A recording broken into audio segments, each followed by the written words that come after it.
You're in the room, physically there, on the sofa, at the dinner table, watching them play. You showed up. You didn't miss it. And yet something is off. Your kid is right there, and you feel like you're watching them through glass. Present, but not connected. There, but not really there. And the worst part, they can feel it too. If that landed, stay with me. Here's what nobody tells you about disconnection. It doesn't happen because you stopped caring. It doesn't happen because you're a bad father. It happens because of something much quieter, something that started long before your kids were born. We tell dads, be more present, put the phone down, make more eye contact, and those things matter, but they're surface fixes for a deeper problem. Today we're going underneath the behavior, the real reason so many fathers feel disconnected from the people they love most. Reason 1, you never learned how nobody taught you. Not because you're broken, but because emotional connection, real intimacy, the ability to sit with someone's feelings and not flinch,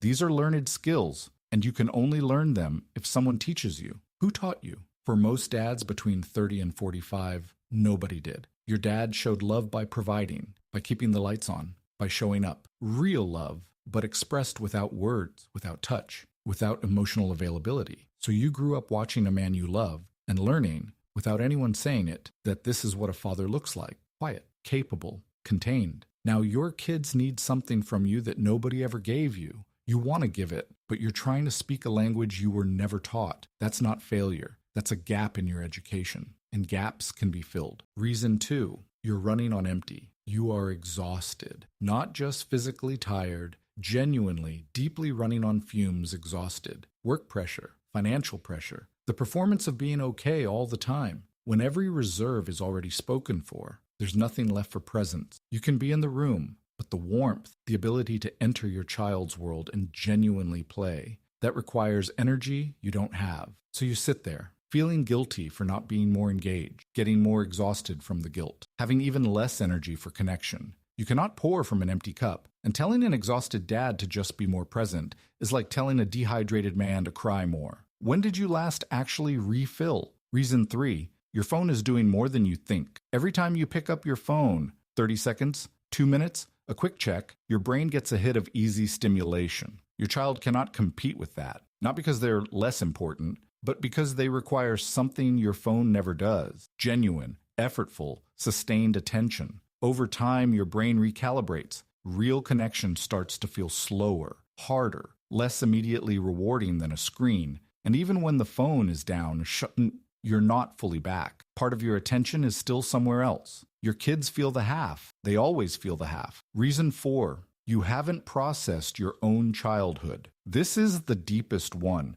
Many fathers feel disconnected from their children because they're disconnected from themselves. They haven't processed what happened to them, the way they were raised, the things that were done or not done, said or not said. Those unprocessed parts don't disappear. They live in the body. They show up as the wall that goes up when your child cries, the discomfort when things get emotionally intense, the reflexive urge to leave the room. Because when you haven't processed your own pain, intimacy feels threatening. Not consciously, but somewhere beneath the surface, getting truly close feels dangerous. Because the last time you were that vulnerable, something went wrong. So you keep a little distance, just enough to feel safe. That distance is what your child is feeling from the other side of the glass. What actually helps? 3 things, not 50. 3, get curious about yourself. Not critical, curious. The next time that wall goes up, don't judge it. Ask it, where did this come from? What would it mean to stay in this moment instead of leaving? Create micro moments of full presence. 10 minutes on the floor, no phone,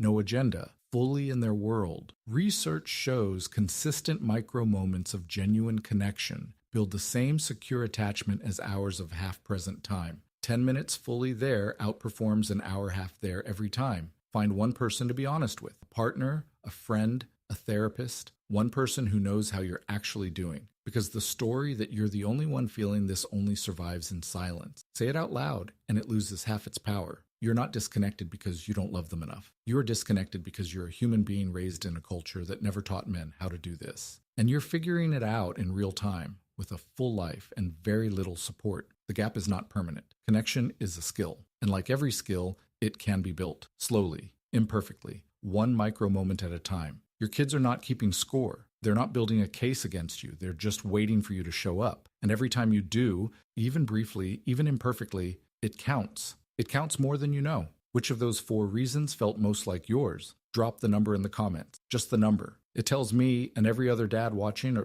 that they're not the only one. If this reached you, share it. There's a dad in your life right now feeling this exact gap with no idea why. Subscribe for honest animated dad content